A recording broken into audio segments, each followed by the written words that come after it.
Hello बच्चों, ICB के question number 22 पे आते हैं। हम लोग रोलिंग का चैप्टर कर रहे थे, तो 21 तक हमने डिस्कस कर लिया था। क्वेश्चन नंबर 22 पे आ जाओ।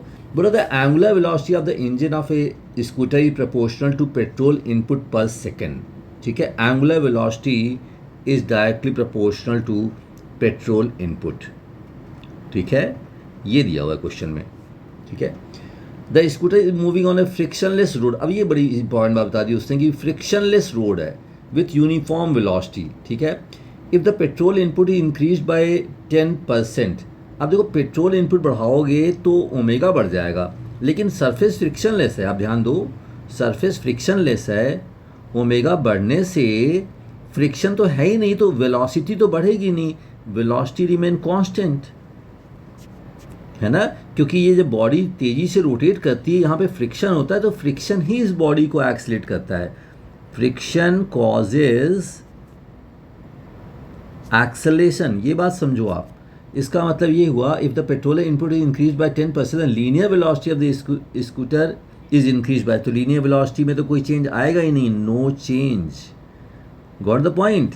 क्योंकि ओमेगा में चेंज हुआ, फ्रिक्शन यहाँ पे नहीं है, तो फ्रिक्शन ना होने की वजह से एक्सटर्नल फोर्स ज़ीरो हो गया, एफ एक्सटर्नल ज़ीरो हो गया, एक्सेलेरेशन ज़ीरो हो गया, तो वेलोसिटी कांस्टेंट हो गई। ये बात समझो, तो answer become D, right. Question number 23 पे आते हैं। Solid sphere, hollow sphere and disc all having the same mass and radius. अब सॉलिड स्फीयर है, सॉलिड स्फीयर का 2/5 एम आर स्क्वायर होता है। Hollow sphere 2/3 m r square. Disc है, disc का होता है एम आर स्क्वायर बाई 2। तो अब देखो, ये हो गया 0.4, ये हो गया 0.67 और ये हो गया 0.5। ठीक है, ये बात ध्यान रखना। आप placed at the top of a smooth incline and released. अब देखो ध्यान दो, ये स्मूथ सरफेस है। ठीक है, least time will be taken in reaching the bottom by. अब देखो, बहुत सिंपल क्वेश्चन हो गया, this question is very simple. वो कह रहा है यार, एक बॉडी है, ठीक है, अब सरफेस पे फ्रिक्शन है ही नहीं, तो फ्रिक्शन जब नहीं है तो एक्सेलेरेशन कितना होगा, mg sine theta divide by m, that is g sine theta. तो सबका एक्सेलेरेशन सेम होगा, थीटा इज दिस, सबका एक्सेलेरेशन सेम होगा। Got the point. इसका मतलब सबको आने में इक्वल टाइम लगेगा। s is equal to u t plus half A T square. तो u की वैल्यू ज़ीरो है, s यहाँ से यहाँ तक की डिस्टेंस s ले ली हमने, तो s is equal to half g sine theta into t square. तो t की वैल्यू सबके लिए कितनी होगी, 2s upon g sine theta under root. बहुत ही सिंपल क्वेश्चन बना दिया उसने, क्योंकि इसने क्वेश्चन में दिया हुआ है कि स्मूथ सरफेस है, स्मूथ सरफेस है तो सबको इक्वल टाइम लगेगा, all will take equal time, right. Simple है, कर लेंगे। क्वेश्चन नंबर 24 पे आ जाओ। सॉलिड स्फीयर है, सॉलिड स्फीयर का 2/5 m r square. Hollow sphere, disc all having the same mass and radius, सबका मास सेम है, मास सेम है, रेडियस सेम है। ठीक है, आप place the top of a incline and released, सबको रख दिया आपने इंक्लाइन के टॉप पे। The friction coefficient between the object and incline are same and not sufficient. Friction तो सेम है, friction coefficient between are same but not sufficient to allow pure rolling. इसका मतलब ये हुआ, maximum friction will act, maximum friction will act and body will skid. ये बात समझ आई, body will skid. तो अब सिचुएशन क्या बनने वाली है, देखो सिचुएशन ये बनने वाली है कि यहाँ पे लग रहा होगा mg साइन थीटा, और फ्रिक्शन मैक्सिमम आप कैलकुलेट कर लोगे, mu times normal reaction, that is mu times mg cos theta. तो बॉडी का एक्सेलेरेशन कितना हो गया, बॉडी का एक्सेलेरेशन हो गया mg sine theta minus mu times mg cos theta divided by m, right. तो इसका मतलब everything, all the bodies will move with same acceleration. ध्यान दो, ये तो मास पे डिपेंड नहीं कर रहा, मोमेंट ऑफ इनर्शिया किसी पे डिपेंड नहीं कर रहा, acceleration will be same for all, same for all. तो अब आप क्या कहोगे, least time will be taken in reaching the bottom will be, यार सबको तो इक्वली टाइम लगेगा, s is equal to half A T square अगर आपको टाइम निकालना हो तो t is equal to S upon A under root, A की वैल्यू यहाँ से पुट करो, तो same time for each body कर लोगे। अब देखो ये क्वेश्चन आपको मिनिमम टाइम में करने हैं, एक बार करके जाओगे तो आसानी से कर लोगे। क्वेश्चन नंबर 24 हमने कर लिया। क्वेश्चन नंबर 25 पे आते हैं। In the previous problem the smallest kinetic energy at the bottom of the incline will be achieved by, किसकी काइनेटिक एनर्जी सबसे कम होगी। अब देखो एक्सेलेरेशन सबका इक्वल है तो टाइम सबको सेम लगेगा, लेकिन अब प्रॉब्लम क्या है कि फ्रिक्शन मैक्सिमम लग रही है। फ्रिक्शन की वैल्यू हो गई mu times normal reaction, friction सबका इक्वल है। तो फ्रिक्शन का टॉर्क आप देखो, फ्रिक्शन का अगर आप टॉर्क देखोगे तो F इंटू आर हो जाएगा। Torque due to friction is F into r, ठीक है, that is equal to I alpha, right. तो अल्फ़ा हमने निकाल लिया F into r upon I, ठीक है। अब टाइम सबका सेम है, ध्यान दो इस बात को समझो, टाइम सबका सेम है, अल्फ़ा लेकिन सबका अलग अलग होगा, ठीक है। तो एंगुलर वेलोसिटी ओमेगा क्या होता है, omega is equal to omega not plus alpha t. तो आप कहोगे omega is equal to alpha, alpha is F R upon I into t. अब जिसका आई कम होगा उसका मोमेंट ऑफ इनर्शिया ज़्यादा होगा, उसका ओमेगा ज़्यादा होगा। तो अब ये पूछ रहा है कि भाई किसकी काइनेटिक एनर्जी कम होगी। काइनेटिक एनर्जी कम किसकी होगी, लो काइनेटिक एनर्जी। अब kinetic energy half m v square plus half I omega square है, हाफ आई ओमेगा स्क्वायर है, but this is same for all. भाई स्पीड तो सबकी सेम है, दिस इज सेम, क्योंकि लीनियर वेलोसिटी तो सबकी सेम होगी। अब ये देखो आप, हाफ आई ओमेगा देखो, F square r square upon I square into t. इससे हम कह सकते हैं कि rotational kinetic energy is inversely proportional to I. तो सबसे ज़्यादा जिसकी मोमेंट ऑफ इनर्शिया होगी उसकी काइनेटिक एनर्जी मिनिमम होगी। तो moment of inertia 2/5 m r square, 2/3 m r square and m r square by 2। अब ध्यान से देखो, this is 0.4, this is 0.67, this is 0.5।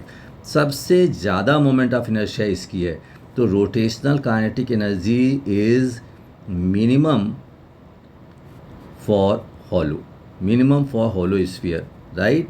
So net kinetic energy is minimum for hollow। तो देखो ये बहुत अच्छा क्वेश्चन है, आप इसे मार्क कर लो, अपने आप एक बार करना। मेरी बात समझ में आई हो तो बताओ। भाई हमने क्या किया, सबको टाइम इक्वल मिलेगा क्योंकि सबका एक्सेलेरेशन बराबर है, ये बात तो तुम्हारे समझ में आ गई। फ्रिक्शन का टॉर्क निकाल लिया हमने, F into r is equal I alpha, यहाँ से अल्फ़ा निकाल लिया, अल्फ़ा कांस्टेंट है तो ये फॉर्मूला सीधा लगा दो, यहाँ से ओमेगा आ गया। अब ओमेगा से क्या करेंगे, काइनेटिक एनर्जी निकालेंगे, हाफ आई ओमेगा स्क्वायर, क्योंकि ट्रांसलेटरी काइनेटिक एनर्जी तो सबकी सेम है, सही, एक्सेलेरेशन सेम, मास सेम, तो काइनेटिक एनर्जी ट्रांसलेशन वाली सेम है। रोटेशन पे आ जाओ, हाफ आई ओमेगा स्क्वायर। अब देखो ये आई पे कैसे डिपेंड कर रहा है, rotation kinetic energy inversely proportional to I आ गया, ठीक है। तो आई जिसका ज़्यादा उसकी रोटेशन काइनेटिक एनर्जी कम, यहाँ से हमने हॉलो के लिए निकाल लिया। तो गुड क्वेश्चन, मार्क इट, एक बार बाद में भी करना। क्वेश्चन नंबर 26 पे आते हैं। A string of negligible thickness is wrapped several times over a cylinder kept on a rough horizontal surface. A man standing at length that distance L from the cylinder holds one end of the string and pull the cylinder towards him. There is no slippage bit anywhere. The length of the string passed through the hand of the man while the cylinder reaches his hand is. अब यहाँ पे ध्यान दो, इसमें होता क्या है कि सेंटर ऑफ मास की वेलोसिटी अगर v है तो इस पॉइंट की वेलोसिटी होती है v प्लस ओमेगा आर, ये बात समझते हो। और प्योर रोलिंग हो रहा है तो ये दोनों इक्वल होंगे, तो that will be 2v, pure rolling हो रहा है। तो अब ये सोचो कि सेंटर ऑफ मास अगर l डिस्टेंस मूव कर रहा है, सेंटर ऑफ मास अगर l डिस्टेंस मूव कर रहा है तो उतने ही टाइम में ये पॉइंट कितना मूव करेगा, ये पॉइंट मूव करेगा 2v into same time, right. तो टाइम हो गया है, सिंपली हम कह सकते हैं time is L upon v। तो टाइम से मल्टीप्लाई कर दो 2VL/V। आप वैसे वर्बली कह सकते हो कि यार अगर इसकी स्पीड डबल है तो सेम टाइम में ये डबल मूव करेगा, तो कितना मूव कर गया, आंसर आ गया 2L, सिंपल, राइट। हेलो बच्चों, अब हमने ऑब्जेक्टिव 1 फिनिश कर लिया है, ऑब्जेक्टिव 2 पे आते हैं। इसमें मोर देन 1 करेक्ट हो सकते हैं, मोर देन 1 करेक्ट हो सकते हैं, ठीक है। हालांकि ऐसा क्वेश्चन नीट में नहीं आता, लेकिन कॉन्सेप्ट क्लियर करने के लिए आपसे पढ़ लो, अच्छे क्वेश्चन होते हैं इसमें। देखो, the axis of rotation of a purely rotating body. अब axis of rotation of a purely rotating body, केवल रोटेशन हो रहा है, आप ध्यान दो, रोलिंग नहीं, केवल प्योर रोटेशन हो रहा है, आप ये समझिए प्योर रोटेशन हो रहा है, ठीक है। बॉडी केवल रोटेट कर रही है, अपनी कर रही है। Must pass through centre of मास, कोई ज़रूरी नहीं है, आपने उसे हिंज कर दिया तो कहीं और से रोटेट करेगी, कोई ज़रूरी नहीं है, तो आप ये नहीं कह सकते। May pass through centre of mass, बिल्कुल बस ये बात है, free body pass through centre of mass, free body rotate करती है सेंटर ऑफ मास से, और मे लगा हुआ है तो मे तो हो ही सकता है बिल्कुल। Must pass through a particle of the body, must तो हम नहीं कह सकते, we can't say must, right, must नहीं कह सकते। May pass through a particle of a body कह सकते हैं, तो बी और डी हो गया, मतलब कोई बहुत बड़ा सेंस वाला क्वेश्चन नहीं है, बट क्वेश्चन आसान है, बी एंड डी, मे लगा हुआ है, आप इसे लैंग्वेज से ही पहचान सकते हो, मे। क्वेश्चन नंबर 2 पे आ जाओ। Consider the following 2 equations, L is equal to I omega, सही बात है, DL/dt is equal to torque in non inertial frame. अब बोला है नॉन इनर्शियल फ्रेम में आओ, नॉन इनर्शियल फ्रेम में इसमें तो कोई दिक्कत है नहीं, A will be correct, I omega. लेकिन नॉन इनर्शियल फ्रेम में क्या है, ये बात सही हो जरूरी नहीं है, क्यों, क्योंकि torque due to pseudo force, torque due to pseudo force will come into picture, है ना।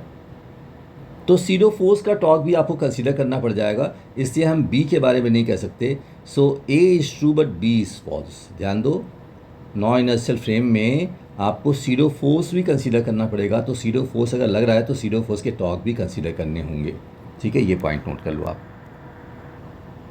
क्वेश्चन नंबर 3 पे आते हैं। Particle move on a straight line with a uniform velocity, it's angular momentum is always zero. अब देखो, ये बोल रहा है कि ये मान लो सिचुएशन है, ये एक्स एक्सिस है, ये वाई एक्सिस है, एक पार्टिकल यू मोशन कर रहा है, ठीक है, स्ट्रेट लाइन मोशन कर रहा है, ठीक है, किसी एंगल पे, तो बोला इज़ ऑलवेज ज़ीरो। भाई ज़रूरी नहीं है, आप इस एक्सिस के अबाउट लो तो क्या होता है, angular momentum is r cross P.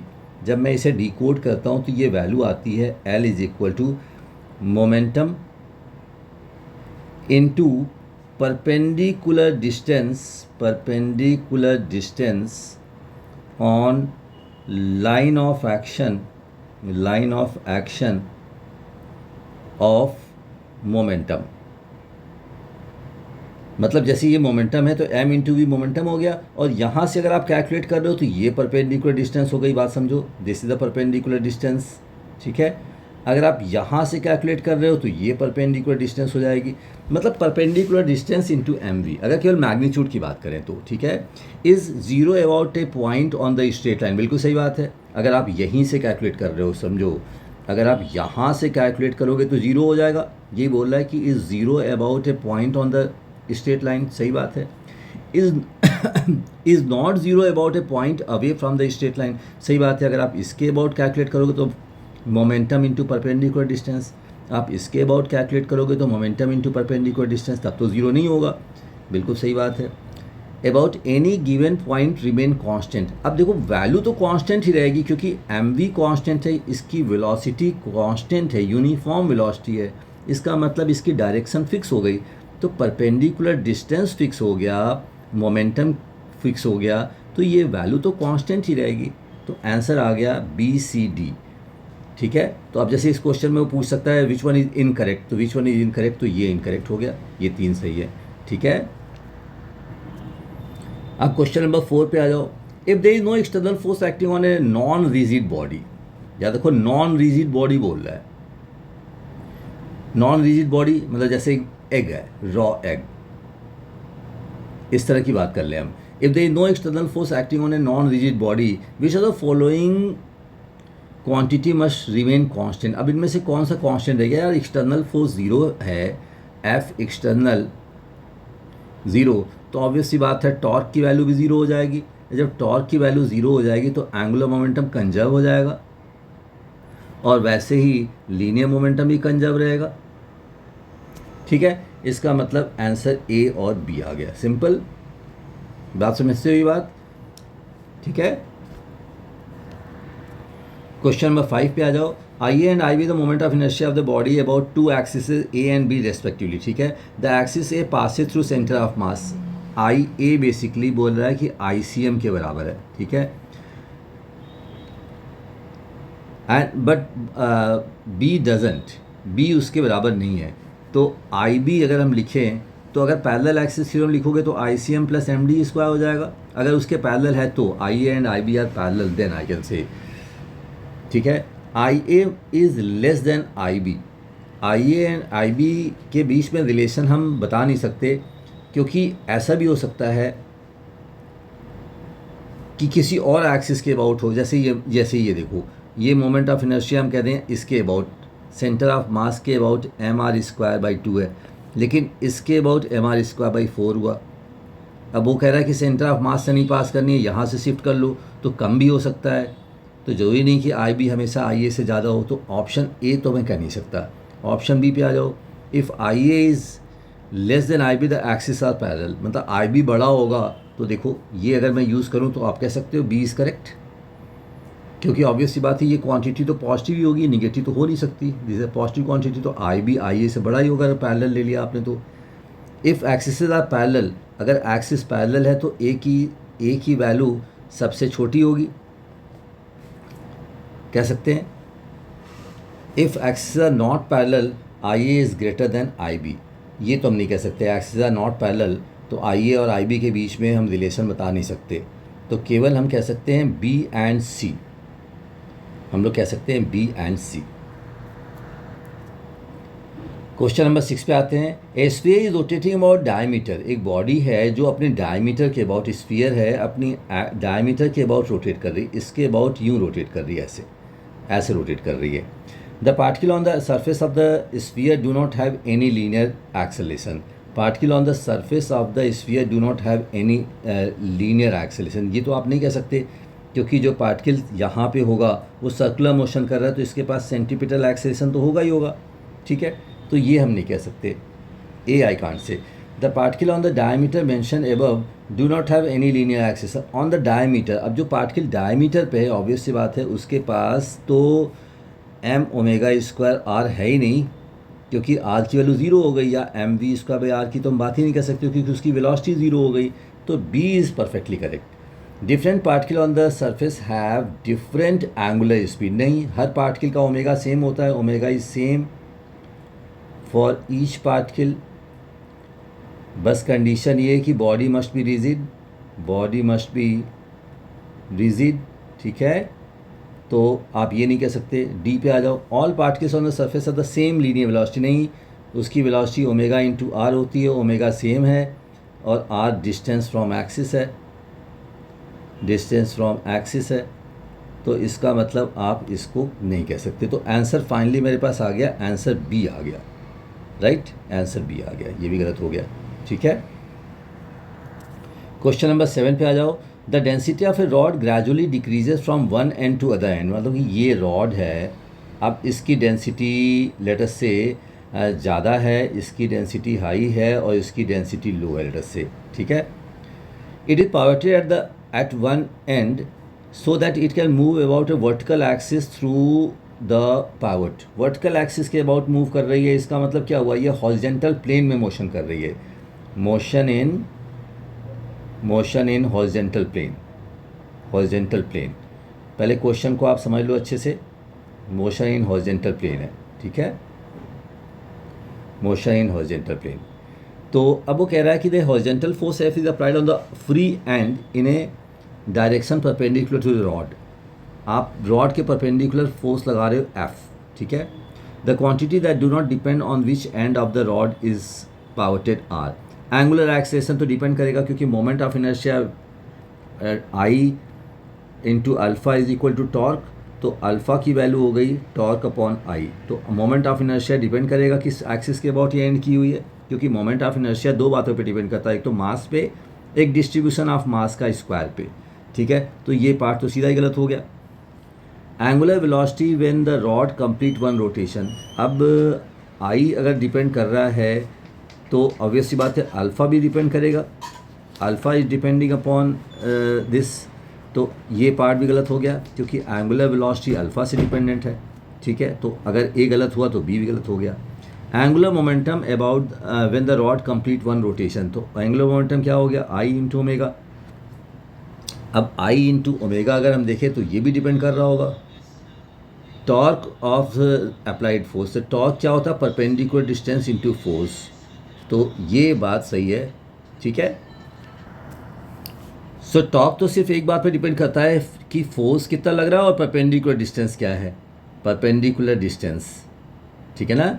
Torque का इससे कोई लेना देना नहीं कि भाई आपकी बॉडी कैसी है, ठीक है ना। तो आंसर डी हो गया, ठीक है।